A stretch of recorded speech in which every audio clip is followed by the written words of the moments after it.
Hey guys, this is my long discussion topic, and it is about different strokes.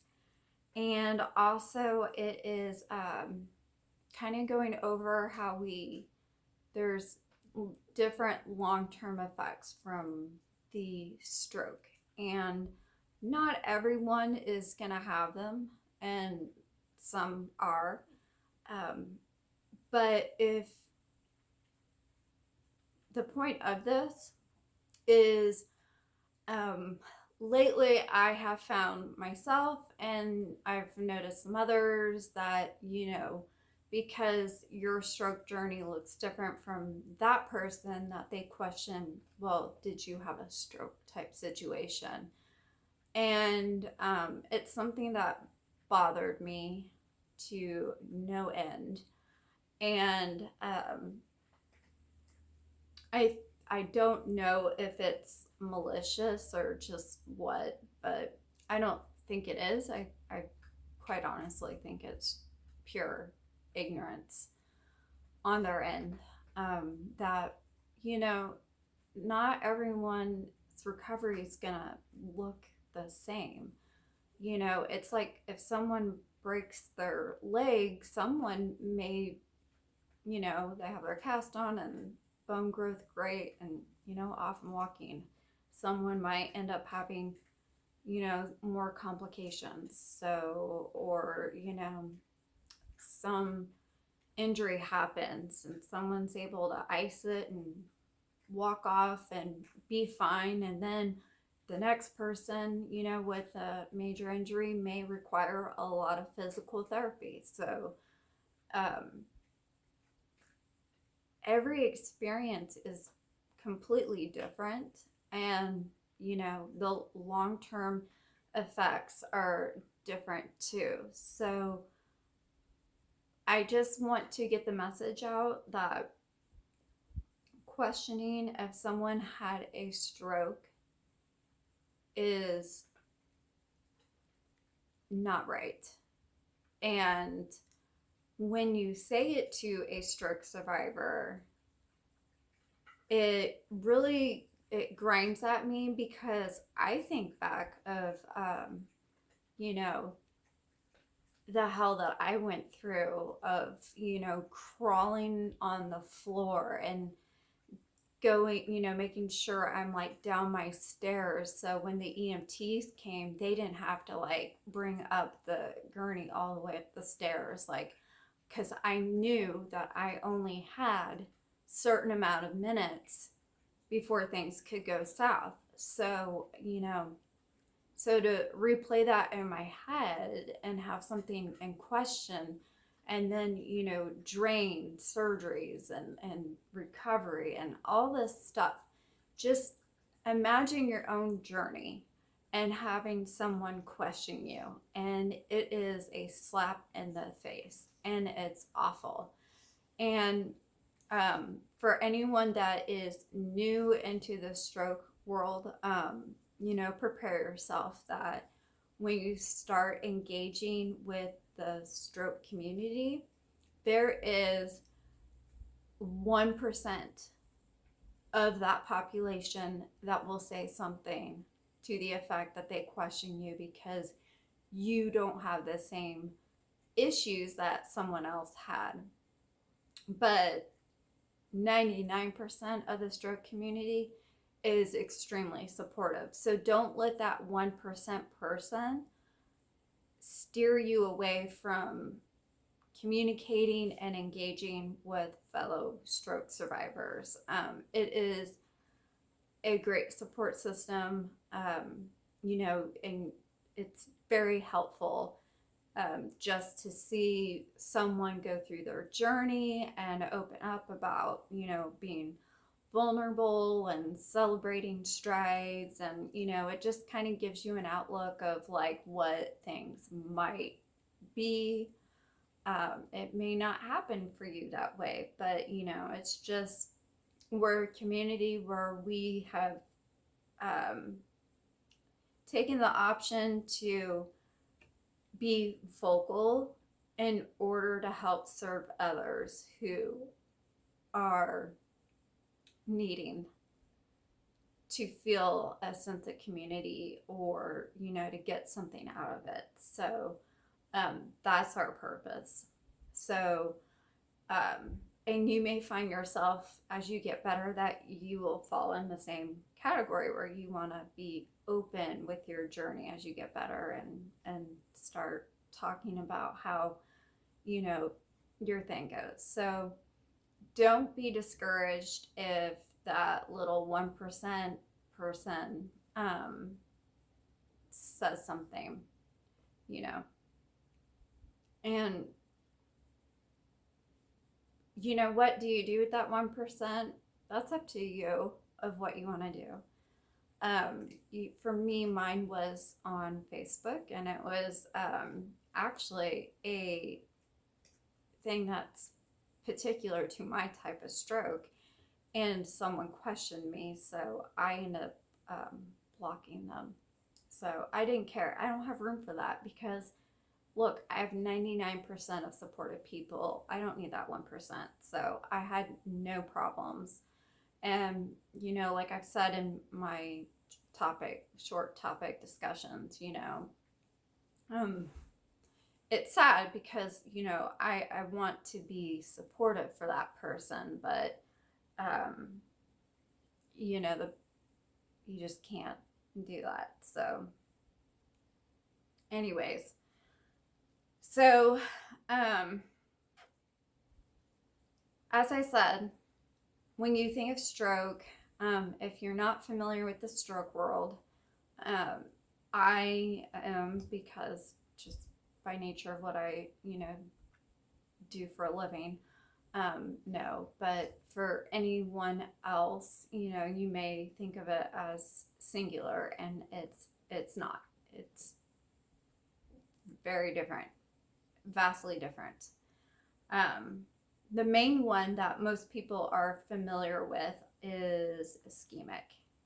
That accounts for a majority of the strokes that happen in this world. So that's why most people are familiar.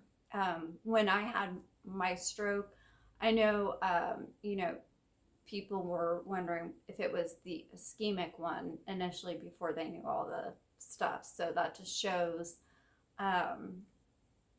how most people think stroke is associated with ischemic. So, and, I don't blame them, since the studies have shown that it does make up for a huge majority of the strokes. So, but, it occurs when a blood vessel supplying blood to the brain is obstructed, and that's what the ischemic is. Another stroke is TIA. I always call it TIA. It's a mini stroke, and it's a temporary clot. I feel like I stumble across seeing that a lot. So I think that might be next. And then there's the hemorrhagic strokes, which is where I fall under. And that's when a weakened blood vessel ruptures. And the two types of weakened blood vessels that usually cause the strokes are aneurysm and arteriovenous malformations, so AVMs. So that was my stroke. Mine was an SAH, so I had a vessel back there. I had a brain aneurysm, and it just ruptured, which caused that stroke, and it caused blood to pool up in my brain, which required the drain. So another one is cryptogenic, and it is a stroke caused by a blood clot that blocks the flow of blood to the brain. And it's called crypto because despite all the testing that they have done, they don't know what caused that to happen. So that's an interesting one. I've not come across that in my line of work of seeing that. So, but interesting that they just don't know like the source of where it came from. Then the brainstem stroke is when in the brainstem it affects both sides of the body and may leave someone in a locked in state. When a locked in state occurs, the patient generally is unable to speak or move below the neck. That sounds awful. So anyways, those are the main categories, and they all have subtypes. So as I was talking about, like mine, I had an SAH stroke. So if you're ever curious, look up the different types of strokes and how they break out into different kinds. So anyways, what we all share are complications, and they're pretty basic. And some, when you look at the subcategories of the different strokes, some of them dive even deeper into different types of complications. But mainly, loss of movement. You may become paralyzed on one side of your body or lose control of certain muscles, such as those on one side of your face or one arm. Difficulty talking or swallowing. A stroke might affect control of the muscle in your mouth and throat, making it difficult for you to talk clearly. Swallow or eat. You may also have difficulty with language, including speaking or understanding speech, reading, or writing. Sometimes that can be long lasting, and sometimes that can be short term. For myself, so far, like the muscle movement, I was not paralyzed except for like a brief moment when they did the angiogram, but losing control of certain muscles, not really for me. I lost balance, and it is hard for me to walk long distance, but I'm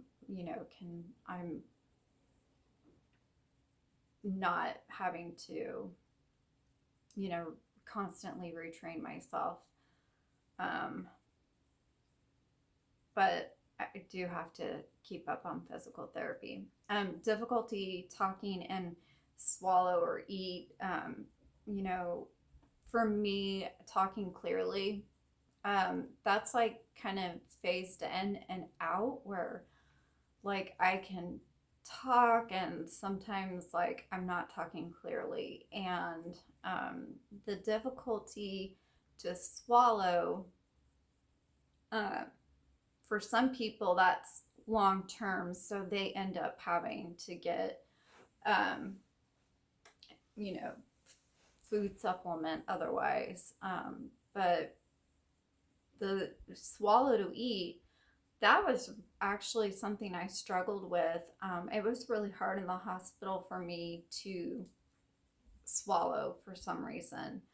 And to this day, I still have moments where my memory forgets that function of swallowing. So when I'm chewing something, like I forget how to swallow my food, and panic ensues, and it's awful. But most people, that's a long-term thing. So see what I'm saying? Like, some people it's long-term, where something might be short for others. Difficulty with language, including speaking, understanding speech, reading, or writing part, sometimes, like I said, it's hard for me to speak, because my thoughts are all up there, and like the time it takes for it to come out is a little more delayed. So I have to do a lot of my way of retrieving information is me looking around a lot. So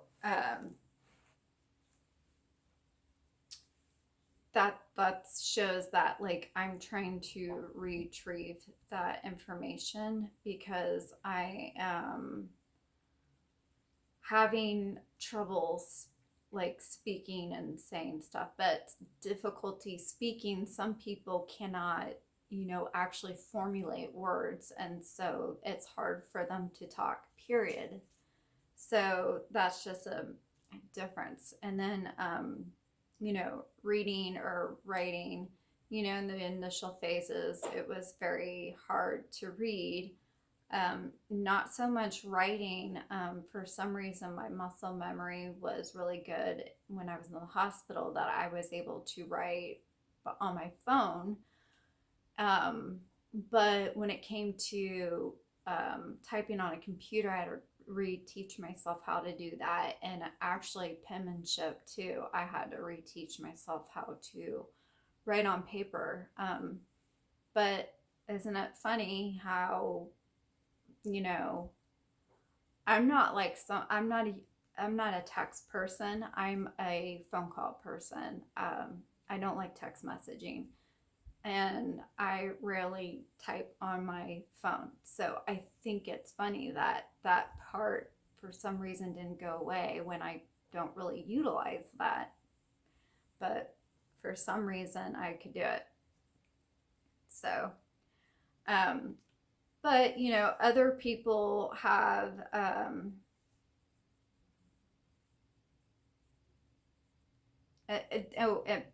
memory loss. That's a huge one. So, um,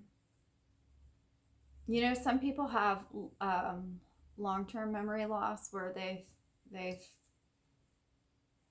what's happened in their past is gone. They can't remember it, and some people have short-term memory issues. And short-term memory is one of my largest struggles that I deal with on a daily basis. And I'm supposed to do speech therapy, which I said I thought was odd. I didn't realize that that had to do with memory by any means. So I was a little taken back on that. But my short-term memory is pretty bad. And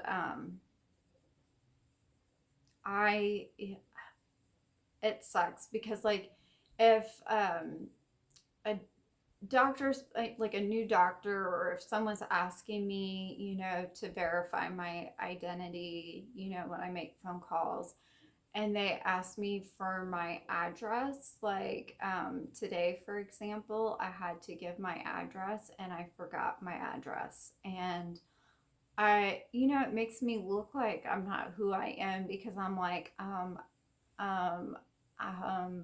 and I'm like desperately, I'm getting up and I'm trying to find a piece of mail of mine to look at the address. And, sometimes I know it and sometimes it's completely gone. And it's just, it sucks. It does. So, because, memory,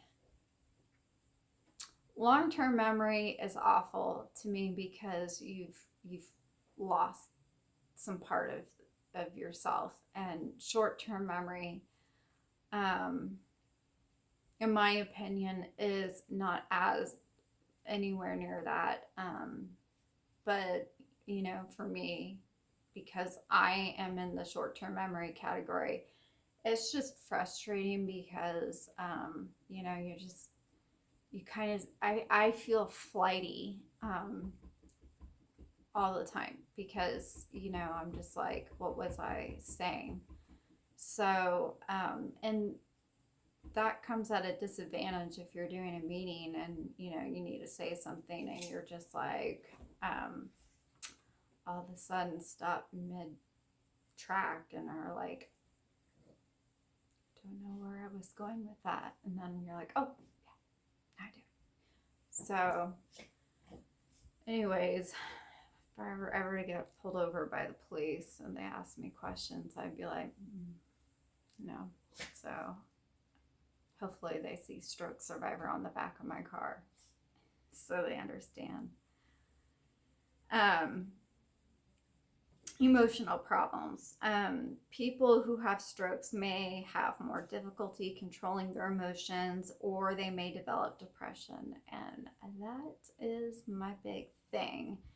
That is my mission in life, is to focus on the emotional problems. I think any medical trauma is, you deal with emotional problems. It's not just a stroke, but I want to focus on emotional problems with stroke because I had one. So, that's where my focus is. So, there's some people that have a stroke that, they don't have emotional issues whatsoever. And they're managing just fine. And, I applaud them for that, that, they just weren't as impacted by it. I think it kind of falls under what type of stroke you had as well and how severe your impact was on your complications. And that plays a huge role on your emotional problems. So, if you had a mini stroke, you may not be going through the same emotional problems as, someone with, say, my type of stroke. So,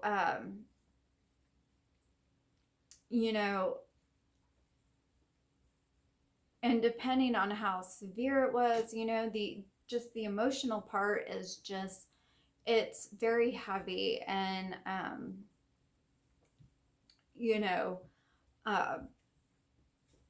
we process information differently and it hits us at different times. I've gone over this, and I will say this probably every single time, but you will go through the 7 stages of grief, and you may not have it hit, but it will come to you one day. It will. And you're going to have to go through a lot of it.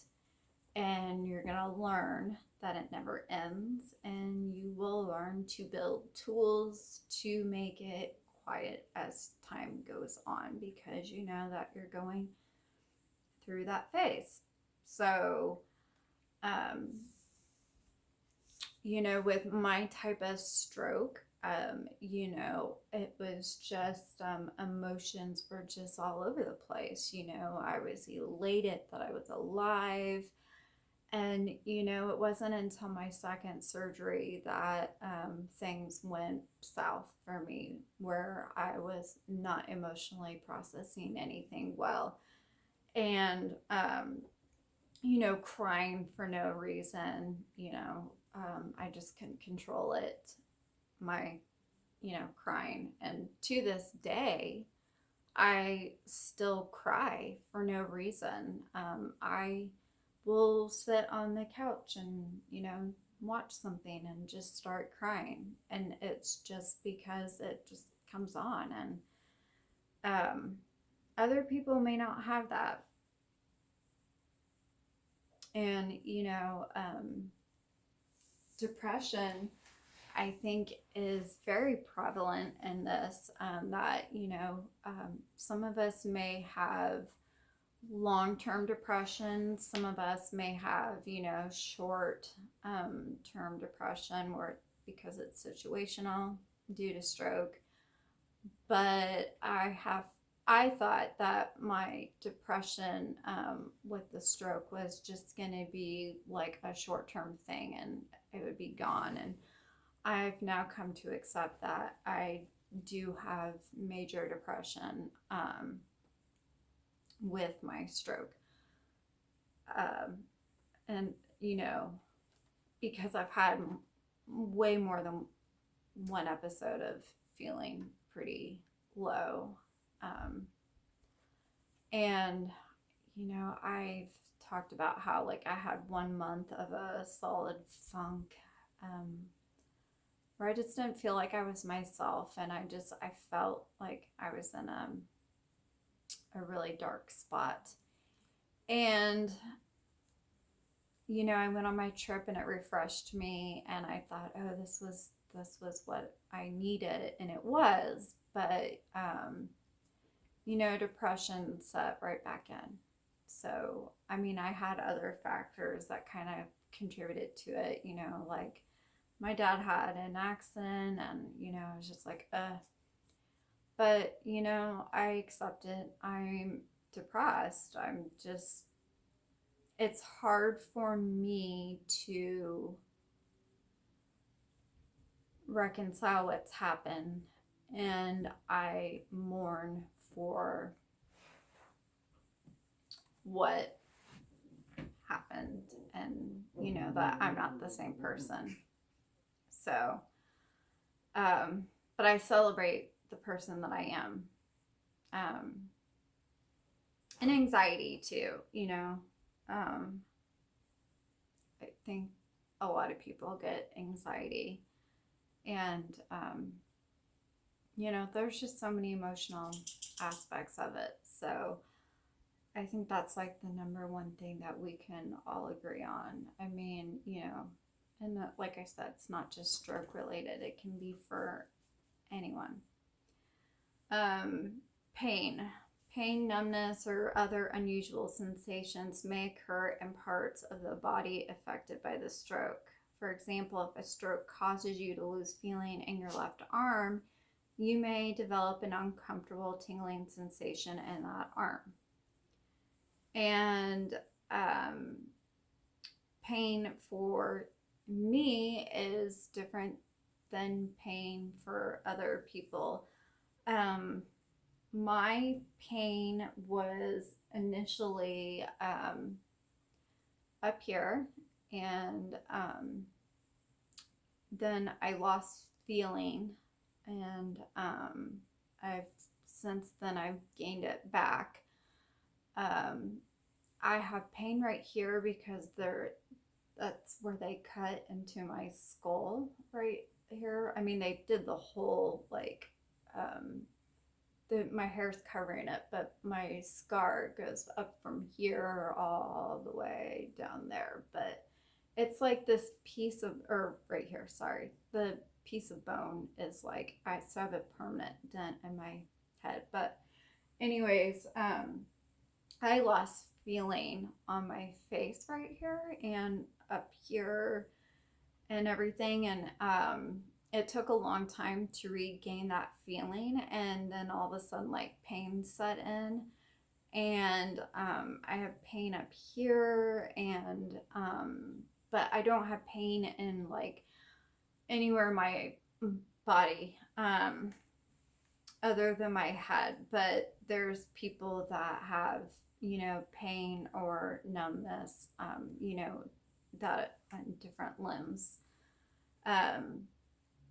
Changes in behavior of self-care and ability. People who have had strokes may become more withdrawn. They may need help with grooming and daily chores. And,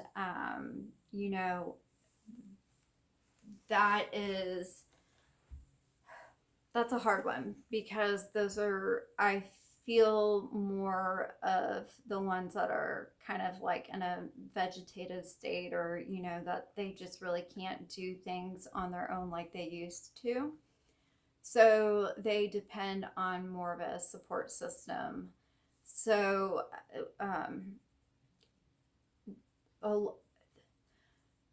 I think that's what people envision the most when you say stroke, is that I think people are used to seeing someone with, like, I don't know, drooped facial expressions and, difficulty walking and needing a caretaker, which breaks my heart to no end. So if you don't look like that, sometimes they question you.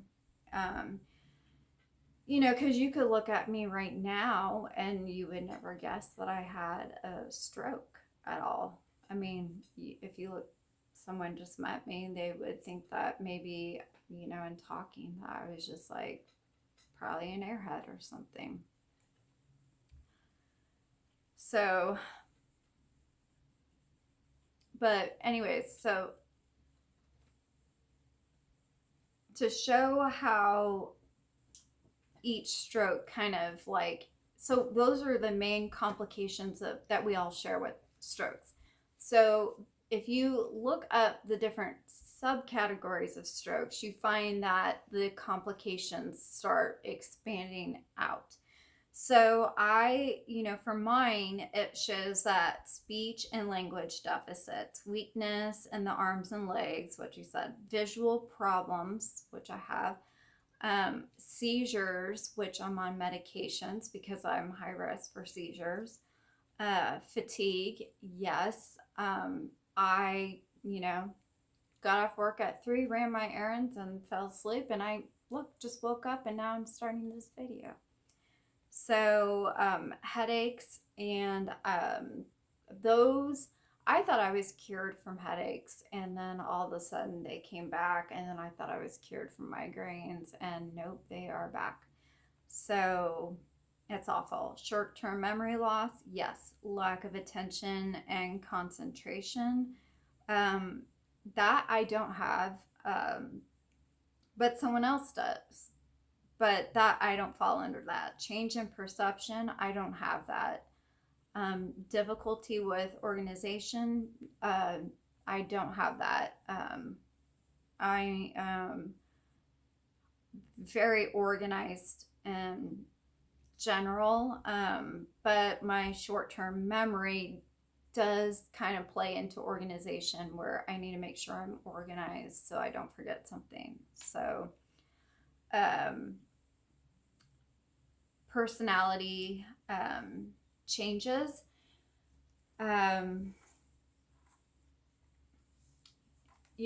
That has, some people do have personality changes. So like if you or your loved one had a stroke, and they make it through, and you're like, oh, thank God, you may not get that same person that you knew. So they may turn out to have a different personality overall, and it's like you're learning to live with someone completely brand new. And that's really hard. And, for the victim of that, I don't know what that looks like for them, if they even have any recollection of like what they were in the past. So does that weigh on them or not, that their personality has changed? I think it's more for family members, that they're the ones that are more affected by the personality change.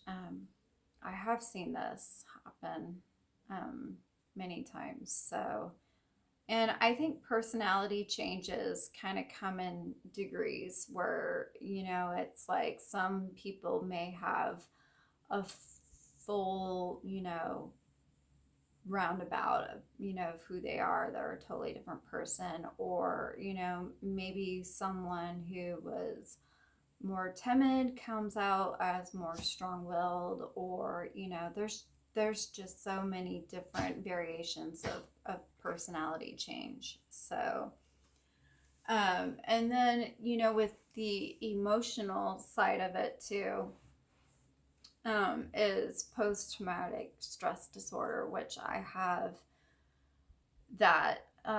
It's very intense, and you know, it is, there's triggers that happen, um, memory of stuff that happened that night that send it off. And I've said I've had nightmares, and it just, I start sweating, and it's awful.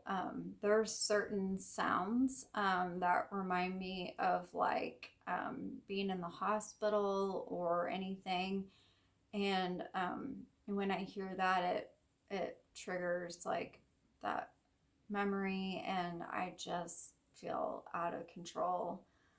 Um, so, and that's, something I'm working with someone on with, is post-traumatic stress disorder. Um, do I think that it goes away? No, I don't. I'm not a medical expert by any means, but personally for me, I don't think this is something that will ever go away. It's just something that I learn how to manage, and not be so reactive as I learn, when these triggers happen, to not have a full-blown panic attack or anything. Um, so anyways, I really wanted to,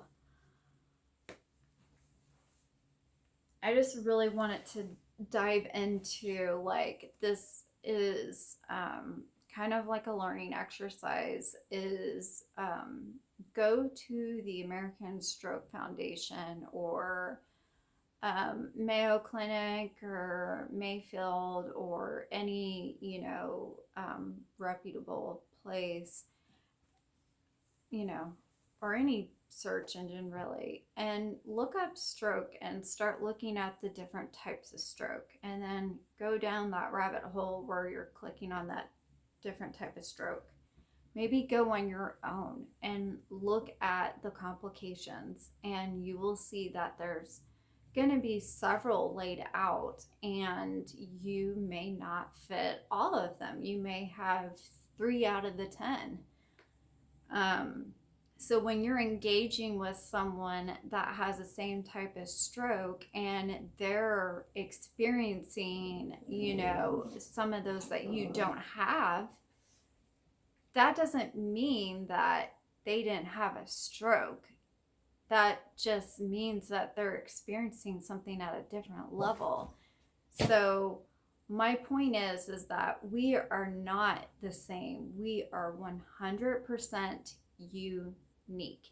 We share a commonality, that we all had a stroke.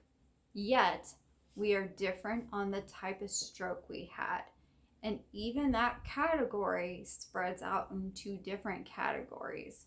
So they're all different. And there's, like I said, the list of complications that are generalized. Some of us have it for just a short little bit, because our working memory needs to kick in to allow us